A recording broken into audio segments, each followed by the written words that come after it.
আজি চাওক আমাৰ ৰাজ্যিক সংখ্যালঘু বিভাগৰ বৰ্ধিত কাৰ্যনিৰ্বাহক সভা ইয়াত গোটেই অসমৰে ব্লক পৰ্যায়ৰ পৰা জিলা আৰু ৰাজ্যিক বিষয়ববীয়াসকল উপস্থিত আছে। আপোনালোকে জানে যে আমাৰ অসমৰ যি এক সাম্প্ৰতিক পৰিৱেশ, এই পৰিৱেশত আমি কেনেকৈ আমাৰ যেনেকুৱা ৰাহুল গান্ধীৰ যি নীতি আদৰ্শ নফৰত কি বজাৰ মে মহব্বত কি দোকান খোলনা হে, এই যিটো আমাৰ যিটো গোটেই ভাৰতবৰ্ষত আমি যিটো বিচাৰিছোঁ, তেনেকুৱা আজি অসমতো আমাৰ গৌৰৱ গগৈ ডাঙৰীয়া আৰু ৰাহুল গান্ধী ডাঙৰীয়াৰ নেতৃত্বত আমি অসমত কেনেকৈ যেনেকৈ আজি চাৰিওফালে হিমন্ত বিশ্ব শৰ্মা ডাঙৰীয়াই উন্নয়নৰ কথা নকয়, প্ৰগতিৰ কথা নকয়, অসমৰ নৱপ্ৰজন্মৰ যি আজি নিযুক্তিৰ কথা নকয়, তেওঁ অকল হিংসা বিয়পাই আছে অসমখনত, যেনেকৈ আজি ছিন্ন বিচ্ছিন্ন কৰিব বিচাৰিছে।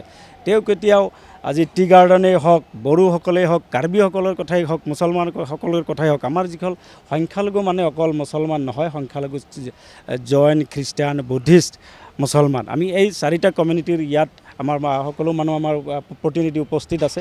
গতিকে আমি বিচাৰিছোঁ অসমত হিংসা বিচৰা নাই, আমি বিচাৰিছোঁ শান্তি আৰু ভাতৃত্ববোধ। অসমৰ শংকৰ আজানৰ দেশত আমি কেনেকৈ আজি উন্নয়নৰ কথা আমি চিন্তা কৰিব পাৰোঁ। যেনেকুৱা আজি দুটা বিচাৰধাৰা, এটা হ'ল সমন্বয় আৰু এটা হ'ল হিংসা।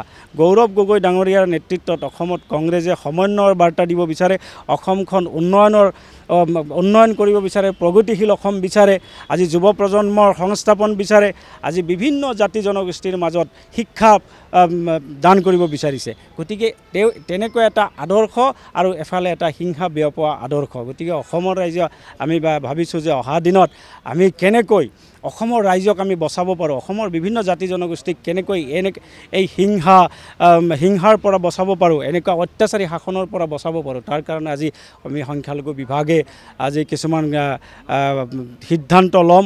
আমি সেই সিদ্ধান্তখিনি আমাৰ মাননীয় গৌৰৱ গগৈ ডাঙৰীয়া, মাননীয় ৰাহুল গান্ধী ডাঙৰীয়াক আমি প্ৰেৰণ কৰিম।